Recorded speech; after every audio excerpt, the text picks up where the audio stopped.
over the events that took place here 10 months ago. Before the bus is even out of sight, before there's even time to pull my rain poncho from my bag, an icy downpour darkens the plain, accompanied by strong winds and freezing rain. Things are off to a great start. I see little shepherds crouching down and covering themselves with plastic sheets.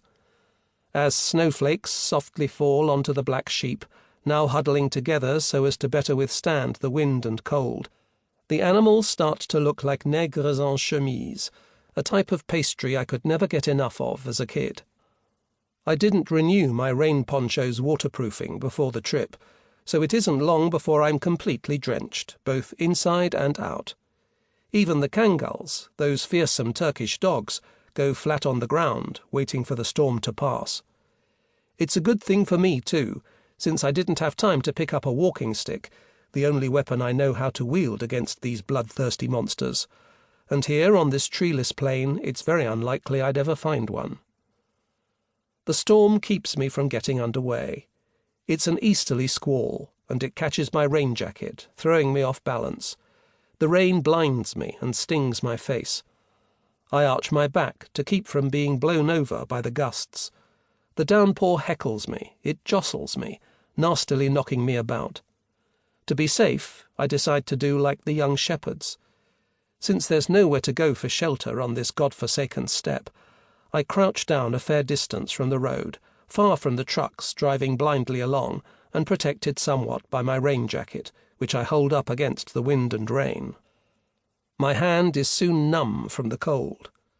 The bus driver, safe from the elements as he speeds toward the city, must be gloating. "Serves you right, you stubborn old mule. Nice going." That's when I suddenly decide to revisit all the rather dark thoughts that had started to hound me on the plane from Paris. It's the same old unanswerable question back to badger me. Just where do I think I'm going, and why? And above all, why am I doing this to myself again, tearing myself away from the ones I love, and who love me too, as they've proven time and time again, after the agony I went through last year? When, in April 1999, I set out from Istanbul on the first leg of this long journey, these were easy questions to answer. I wanted to walk, to see the world and meet new people, and to learn about the legendary Silk Road step by step. My enthusiasm kept me going. The sheer joy of heading out on this solitary ramble, one that I believed would turn out very worthwhile, put wind in my sails, lightened my load, and made it easy to take minor annoyances in stride. I had wings. But though I'm inherently a good-natured person, my trek across Anatolia got the best of my joyful mood and put a damper on my resolve.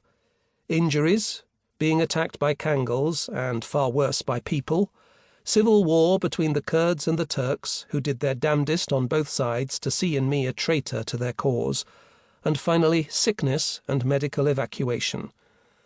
I paid dearly in terms of fear and suffering on what was only the first of 4 planned stages.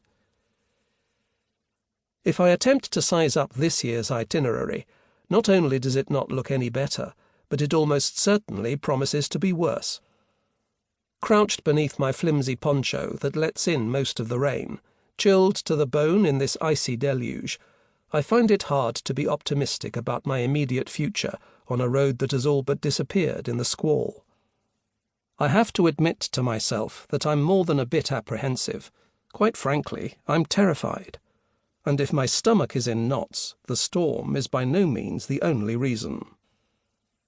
The journey ahead of me this year is particularly long, since, in addition to the original 1,300 miles between Tehran and Samarkand, I first have to complete the stage I was unable to finish last year, which amounts to an additional 560 miles. As if that weren't enough, the 3 countries I have to cross have an abysmal reputation. Iran, throughout 20 years of Islamic revolution, has projected images of frightening violence and punctilious, brutal fundamentalism to all the world. The country is only now beginning to crack open the door after long years of isolation and a merciless war with Iraq. Turkmenistan, the ex-Soviet republic I'll set foot in after Iran,